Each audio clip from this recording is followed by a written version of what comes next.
Ang galing ng isang player nila. Buti na lang naipasok niya kagabi. Oo nga, kung di pumasok yun, sablay talaga malala. Talaga, marami sanang matatalo doon. Oo. Gusto nyo ba mga pre, doon na lang tayo sa bahay tumambay para makapaglaro tayo ng online games? Naku, Chris. Di ako pwede. Kasi may kailangan pa akong tapusin na project sa science. Oo nga, Chris. Di ba pasahan na yun sa susunod na linggo? Sa susunod na linggo pa pala. Kaya wag na muna natin gawin yung project na yun. Kung gusto mo, sumama ka na lang sa amin ni Brian. Sabay tayong tatlo. Para kung natapos natin ng mas maaga, may ipapasa natin ng maaga kay ma'am. Pasa ko dyan. Wala pa kasi akong naisip na gawin para sa project. Kaya na muna ni Brian. Huwag ka mag-alala, Chris. Tutulungan ka namin mag-isip ni Migs para makapasa ka na rin. Hindi na. Saka na lang ako gagawa pag malapit na talaga yung pasahan.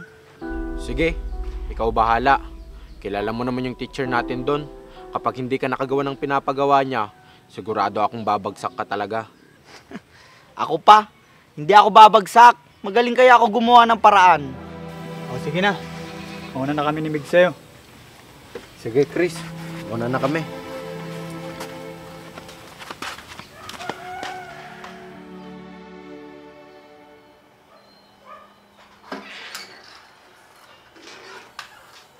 O Nay, saan ang lakad nyo?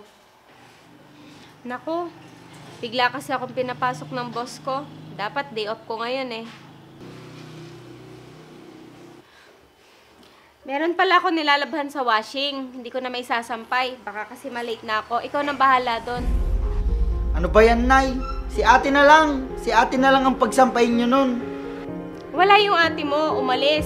Dahil may kailangan daw silang tapusin na mga kaklase niya. Dapat pala sumama na lang ako kila Migs. May sinasabi ka, anak? Wala, Nay. Huwag mo palang kalimutan pakainin yung mga manok sa likod. Ibinilin sa atin yun ng tatay mo. Sige, Nay. O sige, alis na ako. Yung mga bilin ko sa'yo, huwag mong kakalimutan.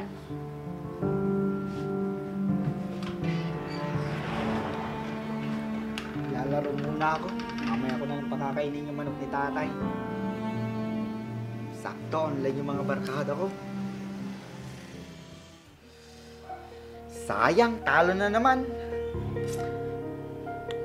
Mamaya ko na lang isasampay yung mga damit. Isang game pa. Ayun, buti nakabawi. Lip muna ako.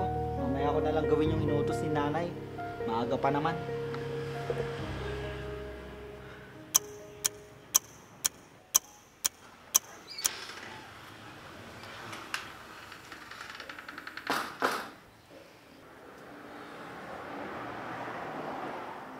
Nay, Nandyan na ba ang ate mo? hindi ko po alam, Nay. Naisampay mo ba yung mga damit na nilabhan ko? Hindi po. Hindi ko po naisampay, Nay. Nakatulog po kasi ako. Ano ba yan, Chris? Dapat kasi sinampay mo muna bago ka natulog. Baka kasi bumahon na yon kaninang umaga pa. Dapat po kasi iidlip lang ako. Kaso napahaba na po yung tulog ko. Sa susunod kasi, unahin mo muna yung mga inuutos sa'yo. Eh yung manok ng tatay mo, napakain mo na ba? Hindi rin po, Nay. Hay naku, Chris. Wala talaga akong maasahan sa'yo. Ba't kasi hindi ka nag-alarm? Maganda ba yung resort na pupuntahan natin, mama? Oo, pre. Maganda doon sa GNG Resort at malinis. Sigurado ka malinis dun. Si Chris. Oh, Chris! Sama ka ba sa amin ni Migs? Bakit? Anong meron? Birthday kasi ng kapatid ko. Nag-aya si mama mag-swimming. Isama ko daw mga kaibigan ko. O ano, sama ka? Sige, kailan ba? Mamayang gabi yung alis at bukas din ng gabi yung uwi natin. Sige, sama ako dyan. Tagal din natin hindi nakapag-swimming. Teka pala, Chris. Nakapasa ka na ba ng project natin sa science? Naku, oo nga pala. Hindi pa ako nakakagawa. Hala, paano yan? Eh sa Lunes na yung pasahan. Oo nga, Chris. Kami ni Brian nakapasa na.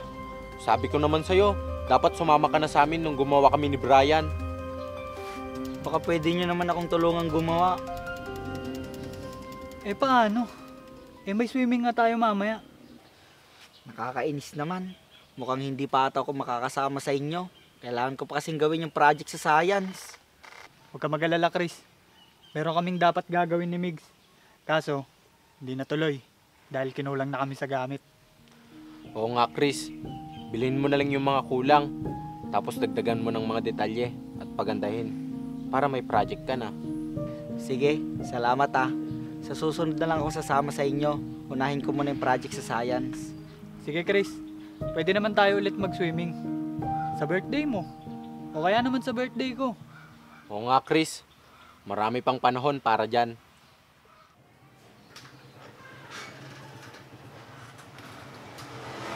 Oh, bakit ganyan na mukha mo? Hindi po kasi ako makakasama sa swimming nila, Migs. Bakit naman? Eh wala ka naman pasok bukas ah. Kailangan ko po kasing tapusin yung project ko sa school. Sa Lunes na po kasi yung pasahan. Eh di tapusin mo na ngayon para makasama ka sa kanila bukas. Mamayang gabi na po yung alis nila. Dapat kasi, nakinig na ako kay Migs na gawin ng mas maaga yung project para naipasa ko na rin kaagad. Yan ang sinasabi ko sa'yo, anak. Pag may kailangan kang gawin, gawin mo na mas maaga. Huwag mong kaugalian na puro mamaya o kaya ipagpapabukas pa. Hayaan mo, sa birthday mo mag-swimming tayo. Isama mo yung mga kaibigan mo. Salamat po, Nay. O sige, gawin mo na yung mga dapat mong gawin para matapos ka agad. Opo, Nay. Sige po.